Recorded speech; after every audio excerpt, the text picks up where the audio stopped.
Hi everyone, I am Claire and I am a BPO agent specifically in telco prepaid account. And as so you know, I am more specialized on BPO tips. I share my BPO journey and great news. I created an ebook wherein I entitled it as just a moment. I'm gonna share it to you my screen. This is what you call the crack the BPO code. Okay, in this ebook, you would know the beginning of your BPO journey. Okay, I also incorporated here my experience, my personal tips, and no worries. Taglish po to guys, okay? Tagalog and English. And then no worries, you can beat me up naman kasi nandun naman yung Gmail ko if ever you have further questions. And then here is a glimpse kung ano yung contents niya.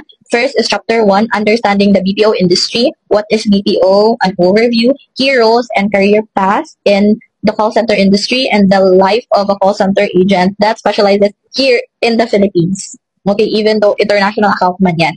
Okay, then chapter 2, you would see here preparing for the application process, researching BPO companies, what to look for, crafting a standout resume for BPO jobs, and building confidence, overcoming pre-interview jitters. So, nilapag ko talaga dyan para sa inyo. Then chapter 3 is acing the initial interview, common interview questions and how to answer them, tips to impress your interviewer, and third is the importance of communication skills. Next is chapter 4, navigating the assessments, types of assessments that you might face during the BPO job hiring process, then sample tests and mga practice tips din, okay? Personal tips. And next is how to prepare for language and technical assessments, okay?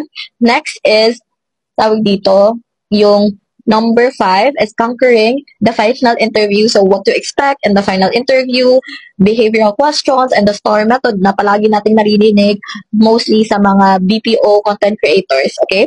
And then next is I also share their tips on how you can stand out among the candidates or mga applicants na pwede mo maging kalaban. Diba?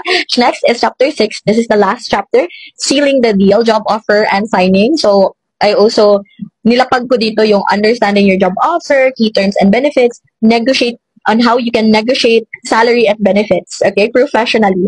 At lastly, what happens after you accept the offer? Kasi currently, I am creating a series number 2, okay? diba? Crack na BPO pa rin, pero this time, it will undergo nasa medical, yung experience ko during the training, sidebar, nesting, up until sa probationary na 6 months and up until sa maging regular ka na. Okay?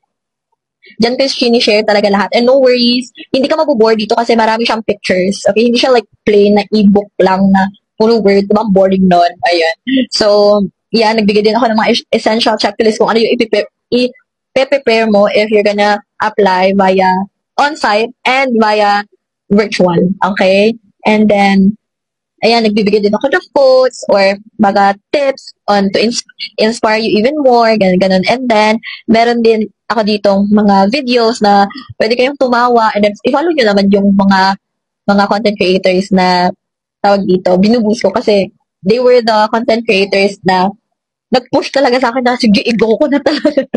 Okay, like, si Miss Question, ganon. And then, sila Kuya Rani Boy, kasi they are the person that I look up to. They really have their humble beginnings. Like, example, si Kuya Rani Boy, he started from being a construction worker. And right now, he's making a name already in social media, in YouTube. And then, si Miss Question din, her humble beginning is, nagsiserve siya, or, yeah, he is a serving staff in fast food chains, up until sa naging QA na siya, up until sa naging content creator, diba? Like, it's so nice to see someone's growth, despite all the bash and everything, they still stood against time, diba? I'm so, so proud of them. And then, i-follow nyo naman sila, guys. Okay, I highly recommend you, Kuya Rani Boy and Miss Question, right? And then, yan, marami kayong makikita dyan. And if ever you wanted to have the link ng yung template ko for resume, I can definitely email it to you guys. Mag-chat lang kayo dito sa TikTok account ko, ate. I want you to give me your exact resume na ginamit mo, ganun. Tapos i-edit ko na lang, ganun. I'm gonna be happy if you're gonna ask for it. Okay? Kasi nakuha ko lang din siya sa isang TikTok na content creator na, ganito pala yun. Hindi pala dapat aesthetic yung resume. Dapat pala content versus forma. Ang ganun. So, kung paano nyo ba ito maa-avail. So, you're gonna avail it, diba, sa TikTok account ko. Makikita nyo yan yung link. Merong link dyan, and once you open it, yan, open anyway. And then, yan, mararoute yun sa digital products ko. So, I have my own digital shop, MCTC, Infinite Shop, where Infinite choices await. So, diba? And then, just read the important notice for all customers. And then, here, makita nyo siya, first talaga siya. Okay?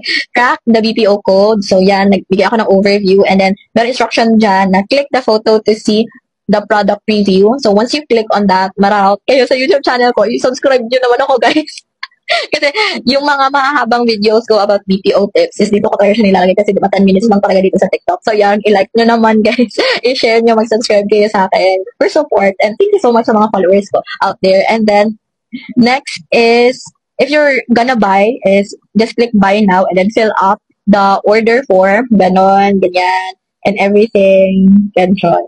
Okay, and makukuha nyo din yung digital file naman through email. Okay, just click on it and then dun, mada-download nyo na siya, or if you wanted it to be printed out, just PM me na, gusto ko ng printed na crack the BPO code.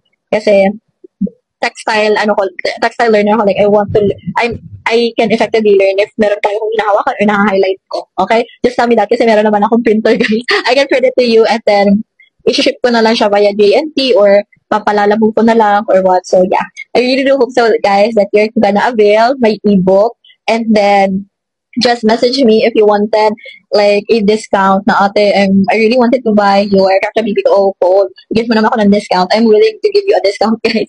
Okay? And I'm gonna help you out. Okay? Just do your best and God will do the rest. And that will be all, guys. And I really do hope so that you're gonna buy my ebook that I just created for you guys. And that will be all. And if you wanted to follow more tips like BPO industry tips, then just follow me for more and kita-kits on the next video.